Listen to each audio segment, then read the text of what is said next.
الحمد لله وكفى وسلام على عباده المصطفى أما بعد. أعوذ بالله من الشيطان الرجيم. بسم الله الرحمن الرحيم. ومن أحسن قولا ممن دعا إلى الله وعمل صالحا وقال إنني من المسلمين. وقال رسول الله صلى الله عليه وسلم لا يؤمن أحدكم حتى يكون هواه تبعا لما جئت به أو كما قال عليه الصلاة والسلام. میرے محترم بھائیوں بزرگوں، اللہ جل جلالہ کا احسان ہے کہ اللہ جل جلالہ نے اس محنت کے ساتھ جڑنے کی توفیق ہمیں عطا فرمائی، جو ایمان کے بعد سب سے بڑی نعمت ہے۔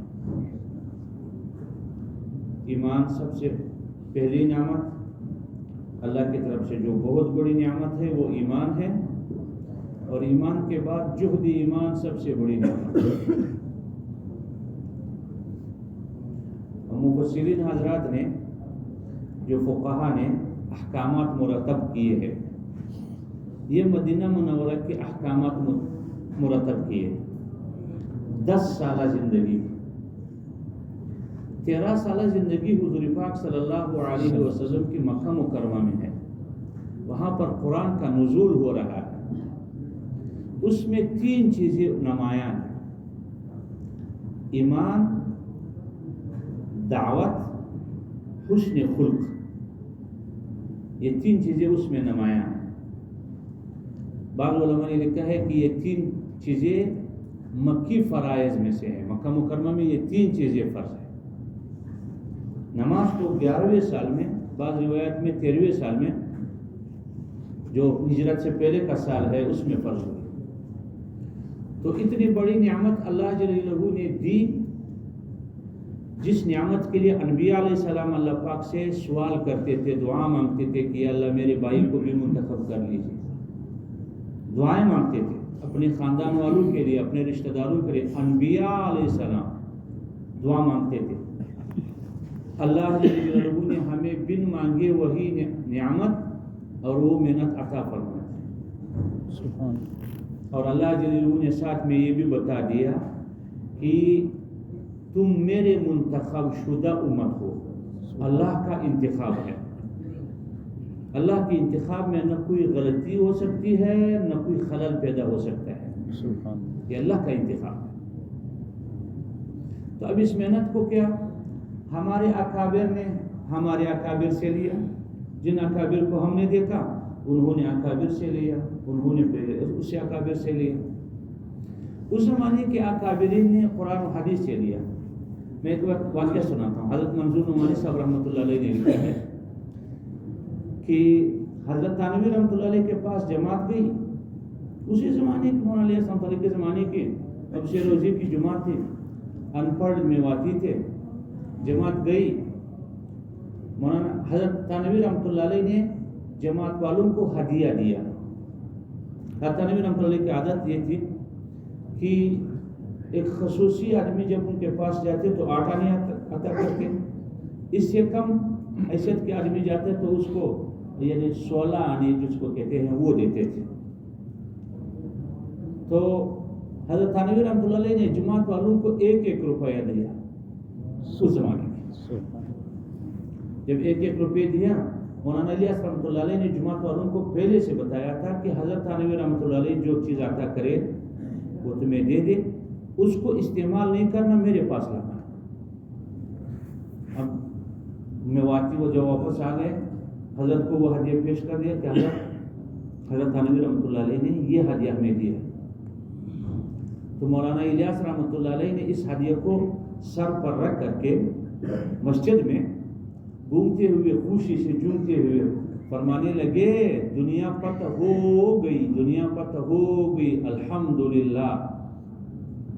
تو کسی نے پوچھا، حضرت مفتی بیت اللہ صاحب رحمۃ اللہ نے بعد میں پوچھا کہ حضرت آپ نے کہا حضرت تھانوی رحمۃ اللہ علیہ دنیا فتح ہو گئی ہے، حضرت تھانوی رحمۃ اللہ علیہ کی تائید سے دنیا فتح ہو گئی ہے کیوں؟ تو فرمایا یہ کام مؤید من اللہ ہے۔ یہ کیا کام کیا ہے؟ مؤید من اللہ ہے، یعنی اللہ نے اس کام کی تائید کر دی۔ تو پوچھا حضرت اس کی کیا علامت ہے؟ فرمایا جب اللہ والے اکابر علماء جب کسی کام کی تائید کر لے تو یہ مؤید من اللہ سمجھا جاتا ہے. سبحان اللہ. سمجھا گیا؟ تو اس اکابر کی نگرانی میں شروع ہوا. ہاں اب الحمدللہ یعنی ہر ایک کو اگر اب وہ کرونا کے دوران میں ہمارے ڈاکٹر صاحب فرمانے لگے, میں نے کہا ڈاکٹر صاحب اب ڈاکٹر اللہ صاحب آزاد تو جانتے ہوں گے, یہاں پر بھی رہتے ہیں, ہمارے بڑے شعراء میں سے ہیں. میں نے سیاست کی حضرت آپ بڑی امتحان میں ہیں اور ریوڑ میں آپ کو بند کر دیا, ہم آپ کو جا کر کے کسی راستے سے آپ کو نکال دیں گے. وہ ریوڑ میں تھے, سارے شعراء والے مناظرہ سب یہ سب محصور تھے. تو میں نے کہا کہ کتنا بڑا امتحان ہے, یہ کیا ہوا اس طرح, مرکزوں کو بند, مسجدیں بند ہو گئی. تو وہ فرمانے لگے کہ نہیں یہ تو امتحان نہیں ہے, اتنا بڑا امتحان نہیں ہے, کیا مسئلہ. میں نے کہا مجھے کو ہم گشت نہیں کر سکتے ہیں, مسجد میں مجمع کو نہیں جمع کر سکتے ہیں کیا. فرمایا اگر یہ وہ مرکز کو خدا نخواستہ اگر ریون کو گرا دیا جائے, مولانا الیاس رحمۃ اللہ علیہ اور مولانا یوسف رحمۃ اللہ علیہ نے ہمیں ایسا ترتیب دیا کہ اگر کچھ بھی دنیا میں مرکز نہ رہے تب بھی ہر مسلمان دعوت کے کام بآسانی کر سکتا ہے کہ اپنے پیغام کو دنیا والوں تک پہنچانا اور بآسانی کسی کو سمجھانا. وہ ترتیب تو ہمیں سکھا دیا. اس کے لیے نہ مسجد کی ضرورت ہے نہ مرکز کی ضرورت ہے. سبحان اللہ. ایک اور بات بتاؤں, میں 96 میں میں دورہ حدیث میں پڑھ رہا تھا, اب وہ اپنے استاد کے ساتھ شیخ الحدیث سے ابھی وفات ہو گئے, اللہ پاک ان کے درجات کو بلند فرما دے. آمین. تو طالب علم تھے, تبلیغ کی سمجھ تو اتنی نہیں تھی. بہرحال محمد عمر پالمپوری رحمۃ اللہ علیہ کے بیانات ہم طالب علمی میں بھی سنتے تھے کیسٹوں میں. اس زمانے میں تو موبائل چیزیں نہیں تھیں. مولانا عمر پالمپوری صاحب مطالعے کے بیان میں ہم بیٹھ گئے. میں شیخ کے ساتھ گیا تو شیخ بھی جا کر قریب بیٹھ گئے. حضرت نے ایک حدیث کو بات بتائی. فرمایا اے لوگوں, جب مہدی آئے گا اور پھر اس کے بعد عیسیٰ علیہ السلام تشریف لائیں گے تو ہماری جماعت اس کی استقبال کرے گی. یہ بات حضرت نے علماء میں فرمائی. بس مجھے اس وقت یہ بات کیونکہ تبلیغی ذہن نہیں تھا, اچھی نہیں لگی کہ بھائی اس نے نہ علماء کا نام لیا, نہ ہماری سیاسی پارٹی کا نام لیا, نہ کسی اور کا نام لیا. کہتے ہیں ہماری جماعت اس کی استقبال کرے گی یا کیا مطلب. اب زمانہ گزرتا گیا. بیہقی میں حدیث کی کتاب مدرسے میں پڑھا رہا تھا. پھر اس کے بعد بیہقی جو شریف ہے اس میں پڑھ رہا تھا کہ عیسیٰ علیہ السلام جب تشریف لائیں گے تو ان کی نصرت والے لوگ وہ ہوں گے, عیسیٰ علیہ السلام کے استقبال والے لوگ وہ لوگ ہوں گے. حدیث میں ہے کہ جو مسجدوں کو آباد کرنے والے ہیں. سبحان اللہ. اب مسجدوں کو آباد کرنے کا ترتیب دنیا میں کوئی ایسا ترتیب نہیں ہے کسی کے پاس کہ مسجدوں کو آباد کرے اور وہ ہر وقت آباد رہے. مثلا مدارس میں ہیں, الحمدللہ وہ ہمارے کام ہیں, ضروری ہے, لیکن 24 گھنٹے مدارس کو آباد رکھنا اور غیر طالب جس کے اندر طلب نہیں ہے اس آدمی کو دین پر لانا, دین سمجھانا, دنیا والوں کے پاس کوئی بندوبست نہیں. ہم نے کئی عید ریون میں گزاری تو مولانا جمیل صاحب نے صبح کی نماز سے پہلے عید کے کچھ احکامات دیے, بکر عید کا. اب بکر عید کے بعد پھر فرمایا کہ بھائی آج صبح نماز کے بعد کوئی نفلی عمل نہیں ہے.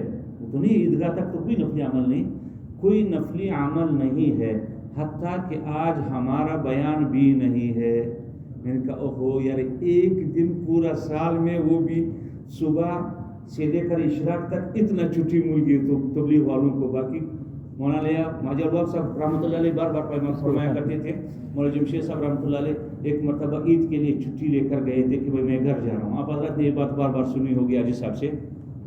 پھر عشرے کا جوڑ آ گیا. یار میرے خیال میں عاجز صاحب رحمۃ اللہ علیہ نے کوئی 10 مرتبہ اس کا ذکر کیا کہ بھائی دیکھو مولوی جمشید بھی کہتے ہیں میں نے گھر جانا ہے، چھٹی لے کر جانا ہے. اب دیکھو مولوی جمشید بھی اس کام کو کام نہیں سمجھتا ہے، یہ بھی چھٹی مانگتا ہے.